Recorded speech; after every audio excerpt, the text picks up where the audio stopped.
bills, almost 400 on new institutions.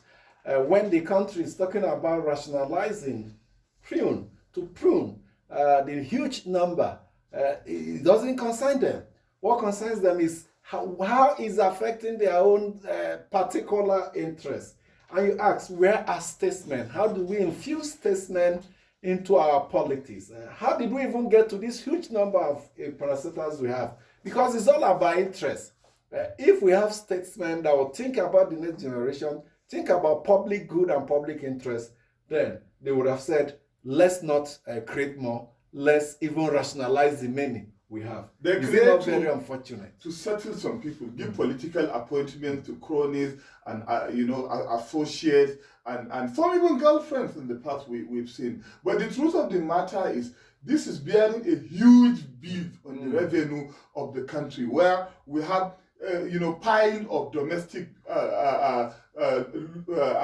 monies that could not be paid, contractors not paid for several years. Abulu have to borrow to pay, fund these new agencies that they are trying to create. Actually, that is why we have remained where we are. Mustafa talked about a heap of waste being dumped somewhere. You see heap of waste being dumped somewhere. Whose duty is it?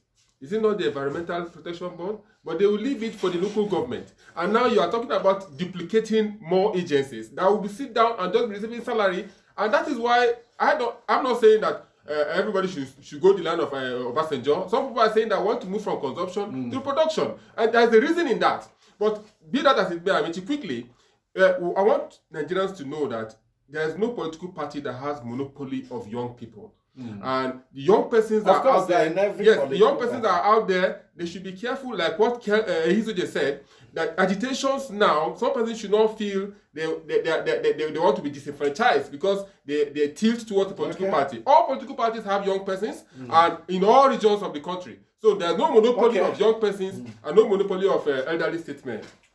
Just a little clearance on the issue of waste management. It's clearly a local government waste management, markets. What's the other one? Street naming. Rule in Abuja that is a local government responsibility. States and even the FCT administration have hijacked, that responsibility. Thank you very much. Thank you. And we are seeing what we are seeing. But I recall when growing up in my own hometown, my neighbor was a street sweeper, and we know how clean the streets and the That's how the federal government will hijack the issue of sinking of borehole. What should happen at local government level? Federal government will hijack local government responsibility. Federal government has NESRA. Would hijack institutions, parastatals created by both the states and federal will also hijack.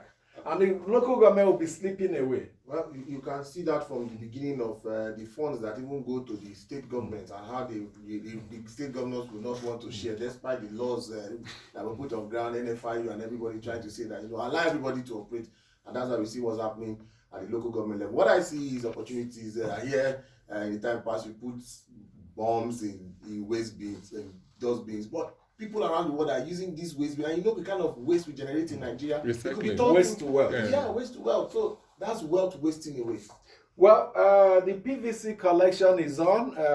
4 more days before it leaves the ward level to the local government level. The ward level is where you can. There are difficulties where we can confirm, but we read a mail here 2 days, was it yesterday, that said the person had to close down his business for several days. Is it worth the sacrifice? Yes, is worth the sacrifice. If you go today, you don't get it, wake up early the next morning, go again, at some point you get it. If they say it's not there, some people have told us they will be directed to a particular ward. They say it's not there, they move. Please, we implore you, keep moving. Please don't pay money to any INEC official to collect your PVC. Don't pay money to any INEC official. They have their logistics and they are doing their duty, and you have a civic responsibility to perform by collecting your PVC. So don't pay money. It's act of corruption. And you have to learn how to stand up to them. Find others that share that common will and tell them that this is what you should benefit as a citizen. Thank you so much for joining us today. We'll return tomorrow for another edition. Keep safe.